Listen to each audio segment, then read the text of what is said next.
G'day you beautiful people, welcome back to my channel. Today we're going to be looking at Aurora's stats, scaling abilities, and my support build for her.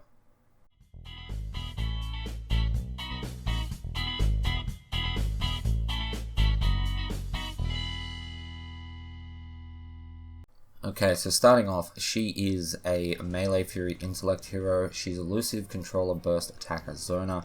She has a 7 for basic attack power, a 6 for ability attack power, a 3 for durability, and a 8 for mobility, which I actually think probably should be a little bit higher. Okay, looking at her base stats, she has a very odd health of 506. She gains a weird number of 68.264 to end up at 1461.7 health. She has pretty standard health regen for a fighter, 2 ends up at 6.2. Mana, about the same. 200 ends up at 704. She does actually get a little bit less per level than a lot of other heroes. Mana regen is 0.7, ends up at 2. And basic armor for a fighter ends up at 31.5. And like everyone else, 30.5 ability armor. Alright, taking a look at her basic attack, which is called Frozen Sword.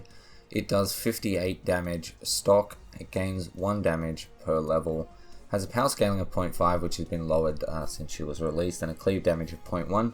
The power scaling means that for every 100 power, you put an extra 50 damage on your basic attack, and the cleave damage means that anything that is not directly targeted by you that takes damage from you only takes 10% damage.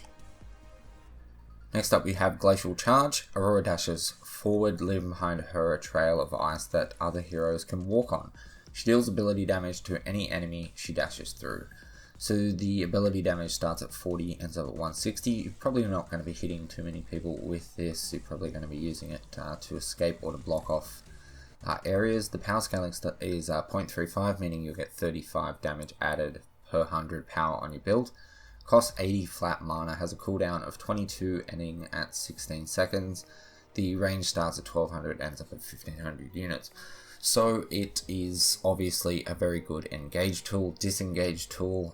You can use it to allow yourself and other heroes to get to hard to reach places, because you can aim this towards a ledge and she will actually make a ramp going up to the ledge. You can also use it to block off entry points to places like Orb Prime or Raptors, so the enemy team can't get in. Okay, next up we have Frozen Simulacrum. Aurora leaps in the direction she is moving, leaving behind an icy statue of herself. The replica will draw aggro from enemy minions and towers. Stays in the world for 7 seconds. So obviously duration 7 seconds. The cooldown starts at 16, ends up at 10. Has a jump range of 700 units and a mana cost of 45, so it's pretty cheap. You get it back quite often, as it says it will draw aggro from enemy minions, so you can use that to jump away from them when they're attacking you. You can also use it for tower diving. As it says, apart from that, it is a leap that gets you out of places. Ultimates will be able to fixate on it. So someone like Countess ults in and you use this at the right time, she'll ult the statue. Same with Chimera, stuff like that. Nothing too much to say about it, so we'll move on.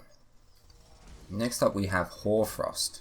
Aurora creates a ring of Hoarfrost on the ground around her. Touching the ring deals ability damage and applies a root. So the ability damage starts at 75, ends up at 225. It has power scaling of 0.6, which is not too bad, 60 damage per 100 power. The root duration starts at 3/4 of a second, ends up at 1.5 seconds. The ring actually stays on the ground for 4 seconds after you have initiated it. The mana cost starts at 60, ends up at 75, so it's quite reasonable. And the cooldown is a flat 14 seconds. Now this has been nerfed quite a bit since it was released. It was very strong on release. It is still a very, very good ability, especially if you're using it just after you've altered. It allows you to keep people in place for quite a long time. People will clip the edge no matter what. If they try to jump out of it or anything, they can teleport out of it so long as they're going up and over it. Someone like Fang cannot dash through it. It's just a really good ability. I often use it when I'm ahead of my wave that I'm pushing down a lane. I'll pop this down on them and allow the minions to run into it, so they cop a fair bit of damage. In general, it's just a really good CC ability that can be very, very annoying and allow you to secure quite a lot of kills. Finally, we have an ultimate, which is called Cryoseism, and this is going to be a doozy to explain. Aurora freezes an area, applying a max movement speed slow to all enemies for 2 seconds. After the 2 seconds, the ice on the enemies explodes, stunning the target and causing ability damage and a small AoE around each target. Enemies inside the explosion's AoE or AoEs will have a new explosion applied to them. So the initial ability damage is 160 ending at 240. We'll come back over these stats in a second. The Hero Shatter ability damage is 56 ending up at 116. The non-Hero Shatter ability damage is 28 ending at 58. The power scaling is 0.75, which is towards enemy heroes, and 0.1 to non-hero units, so that's minions. The movement speed slow is 300. The slow duration lasts for 1.5 seconds, even though it actually says 2 seconds. Explode time is 2 seconds, so that's 2 seconds after the ability has gone off. The stun duration lasts for a second. The mana cost is 75, and the cooldown ends up at 90 seconds. Okay, so what happens here is, if you let off your ultimate, say there are 5 enemy heroes and a wave of 5 minions, you will do 240 initial damage to all of the enemies, whether they be heroes or minions, okay? After the slow duration, they will freeze in place, and then 2 seconds later they will explode. When they explode, the heroes will take 116 damage. If they are close enough to each other, they will be affected by the 116 again from their allied heroes exploding. They will also take damage, which is the non-hero shatter damage, from their minions. Okay, so it's just an endless explosion dealing damage. If someone that was not actually frozen walks near where either an enemy hero or an enemy minion is about to explode, they will cop damage and then they will actually freeze themselves. Okay, so it's quite a complicated ability to actually talk about. Hopefully that makes a little bit of sense. So just to clarify once again, if you ult 5 minions and 5 heroes, they will all be slowed for 1.5 seconds. At that point they will freeze. They will take the damage from the ability, which is the 240. 2 seconds later they will all explode. Okay? If they are all right next to each other, within AoE range of each other, they will take 116 damage per hero. Okay? They will also take the damage themselves. Okay? They will also take 58 damage from every minion that's nearby that actually explodes. Okay? And this can actually be made more, obviously, by power scaling. I know that was a loaded dribble, but it's a very hard ability to actually explain, and I'm probably not the best person to explain it, but I did a job of explaining it, so we'll just leave it at that. So we're going to leave it there and go over and have a look at the build. Just before we do though, this is going to be my support build for her. I do use her predominantly as a support. I still think she is a very good offlaner as well though. We'll get into an offlane build in another video, so for now let's go and have a look at the build. Alright guys, here we are over on the Paragon deck builder. This is my Elsa build. I know what you're thinking. Okay, before we get into the actual build itself, I would just like to say something that I'm going to have to say on every single one of my videos from now on, that are my hero builds. This is one build that can be used for Aurora. This is my build that I use when I play support. There are different ways that you can build Aurora effectively. Your build is not necessarily better than mine, and mine is not necessarily better than yours. This is just the build that I use more often than other builds for Aurora, because this is the role that I play her in more often than not. Okay, this is my support build. It's what I use when I play support. It's not what I use when I play offlane. Okay, so keep that in mind. I will do another build for her soon, as I will for everyone that I've done a hero guide for. But with that out of the way, we take on this build, the Archmagus. Because although this is my support build, I generally have what I feel to be enough health with my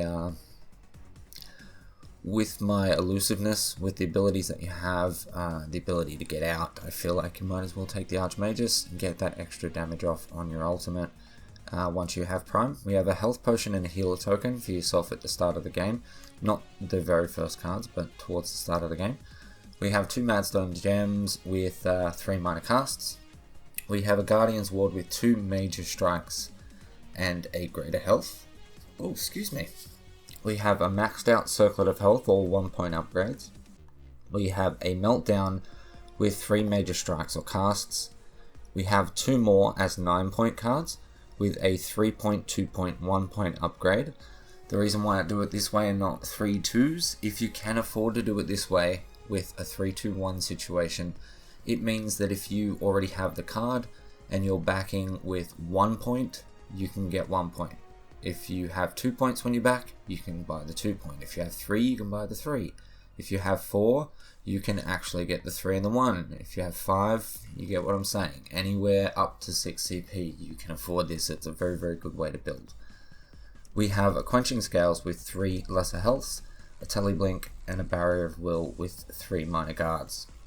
Okay, so if we go over to the test build section, what I generally do first, we do not actually have a dummy ward on this, so if you want to put a dummy ward in, I would probably suggest that you just get rid of the health potion and chuck a dummy ward in. I'd rather have the healer token. At the start of the game, we're starting with a Circlet of Health, so if you were to get a dummy ward, you'd grab the dummy ward first, put it down, back and get a Circlet of Health. At 3 points, I decide whether I'm going back or not, because I either back at 3 or 6 points. If I back at 6, I grab my ward, max out my Circlet of Health. But if I'm backing at 3, I work out whether it is better to grab my ward or to grab my Circlet of Health. So if my offlane and mid lane are doing pretty fine and they don't need the Circlet, I'll definitely grab the ward. But they are the first 2 things that I grab, and then I will upgrade my Circlet regardless. The next thing that we actually work for is Quenching Scales, and we get that and we max it out. From here, I actually try to get my Madstone gems done, just so that I have some extra damage towards the start of the game, so that I can farm a little bit better when I am on my own. The next thing that I try to get from here is Barrier of the Will or Teleblink. Okay, so you can put Teleblink on at any point here. It is not part of the end build, but it can be useful to either get yourself out or get yourself into ult, but that is a completely optional card. It is getting taken off, so if you don't want to run it, don't run it. Okay, the next thing that you really want to get done though is your Barrier of Will. Okay, so just for argument's sake here, we'll be getting rid of our Circlet of Health at this point. Probably be getting rid of our Circlet of Health at this point. So let's just say that this, that's not the one. Let's just say for argument's sake that we were actually keeping this on and these were over in this slot. Okay, from here, you've got 2 options. You can either just get rid of your Teleblink straight up, or you can and move into a 9 point meltdown, or you can just start to get rid of your Madstone gems. Technically, I feel like she has enough getaway options, and Teleblink actually ends up meaning that a lot of the times you're way too far forward and your ult's not really synergizing with everyone because they're too far behind you. So I tend to get rid of the Teleblink and build into a 9 point meltdown. Okay, so from here it's very, very easy. All we're doing is getting rid of our Madstone gems, replacing them with meltdowns, and upgrading our ward.